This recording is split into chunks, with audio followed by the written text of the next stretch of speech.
నరేంద్ర మోడీ గారు వచ్చిన తర్వాత దేశంలో అనేక రకాల మార్పులు తీసుకురావడం జరిగింది. ఈరోజు మనము ఇంతకుముందే డాక్టర్ లక్ష్మణ్ గారు మాట్లాడారు, మన పిఆర్ శ్రీనివాస్ గారు మరి దీనికి బాధ్యత తీసుకొని ఈ కార్యక్రమాన్ని మరి ఏర్పాటు చేయడం జరిగింది. ఈ మేనిఫెస్టో కమిటీ ఏదైతే వేయడం జరిగిందో దానికి సంబంధించి ఈరోజు ఇక్కడ జరపాలనుకున్నాము. అనేక సమావేశాలు బయట జరుగుతూ ఉన్నాయి.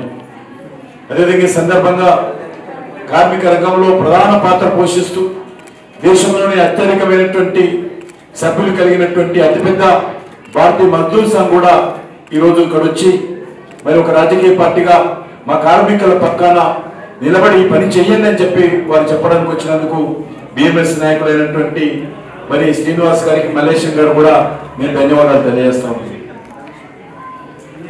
ముఖ్యంగా ఈరోజు గిగ్ ఎకానమీ ఏదైతున్నదో గిగ్ ఎకానమీ అది చాలా కీలక పాత్ర పోషిస్తబోతుంది.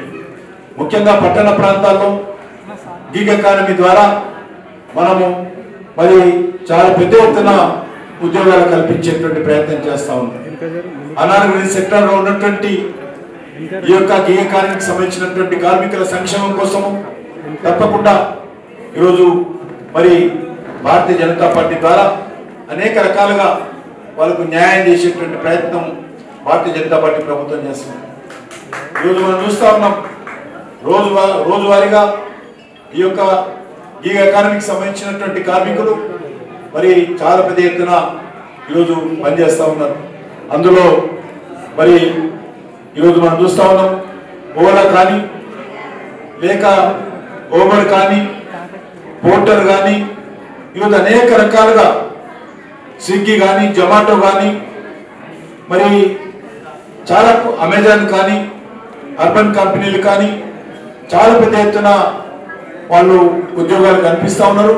అందులో చాలా మంది నిరుద్యోగ యువకులు పనిచేస్తూ ఉన్నారు. తప్పకుండా నేను ఈ సందర్భంగా మనవేస్తున్నాను, నరేంద్ర మోడీ గారి నాయకత్వంలో రానున్న రోజుల్లో గిగ్ ఎకానమీలో పనిచేస్తున్నటువంటి ఈ కార్మికులకు అన్ని రకాలుగా రక్షణగా ఉంటుంది కేంద్ర ప్రభుత్వం అని చెప్పి అవసరమైనటువంటి అన్ని రకాలుగా వాళ్ళకు మేలు జరిగేటువంటి చర్యలు తీసుకుంటామని చెప్పి కూడా ఈ సందర్భంగా మనం చేస్తా ఉన్నాం. ఈరోజు నరేంద్ర మోడీ గారి ప్రభుత్వం అనేక రకాలుగా అది ఆటో డ్రైవర్స్ కావచ్చు, గిగ్ ఎకానమీలో పనిచేసేటువంటి కార్మికులు కావచ్చు, అసంఘటిత రంగంలో ఉన్నటువంటి కార్మికుల సంక్షేమం కోసం ఈరోజు భారత ప్రభుత్వము చాలా చర్యలు తీసుకుంటుంది. ఈరోజు ముఖ్యంగా ఉద్యోగ భద్రత అనేది అవసరం. కేంద్ర ప్రభుత్వం తీసుకున్నటువంటి నిర్ణయాల కారణంగా ఈరోజు ఉద్యోగ భద్రత పెరిగింది. అనేక కోట్లాది మందికి నూతన ఉద్యోగాలు లభిస్తూ ఉన్నాయి. ఈరోజు ఆర్థిక వ్యవస్థ బాగాలేకపోతే చట్టాలు చేసి కూడా లాభం లేదు. ఎంత కఠినమైన చట్టాలు చేసినా అసలు ఉద్యోగాలు లేకపోతే చట్టాలు ఏం చేస్తాయని మనం చేస్తా ఉన్నాం. అందుకే ఈరోజు ముఖ్యంగా మనకు ఉద్యోగాలు దొరకాలి, నిరుద్యోగ యువతకు ఉపాధి లభించాలి. దానికోసము కేంద్ర ప్రభుత్వం తీసుకున్నటువంటి అనేక ఆర్థిక విధానాల కారణంగా ఈరోజు దేశ ఆర్థిక వ్యవస్థ ప్రపంచంలోని ఒక పటిష్ట వ్యవస్థగా ఉంది. నరేంద్ర మోడీ గారు ప్రధానమంత్రి అవుతున్నప్పుడు దేశ ఆర్థిక వ్యవస్థ ఏ రకంగా ఉందంటే ఉద్యోగస్తులకు జీతాలు ఇవ్వలేనటువంటి పరిస్థితులు. ప్రపంచం ముందు మన ఆర్థిక వ్యవస్థ బయటపడితే ఎవరు పెట్టుబడి పెట్టలేనటువంటి పరిస్థితుల్లో మన ఆర్థిక వ్యవస్థ ఉండేది. కానీ ఈరోజు సమర్థవంతంగా నరేంద్ర మోడీ గారు ఈ 9 సంవత్సరాల్లో మరి దెబ్బతిన్నటువంటి ఆర్థిక వ్యవస్థను, గాడి తప్పినటువంటి ఆర్థిక వ్యవస్థను గాడిలో పెట్టేటువంటి ప్రయత్నం చేయడం జరిగింది. ఆర్థిక వ్యవస్థ ఈరోజు గాడిలో పడ్డది.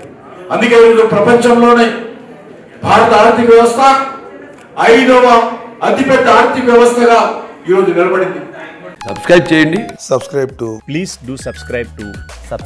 Please like, share and subscribe to top Telugu TV. Top Telugu TV.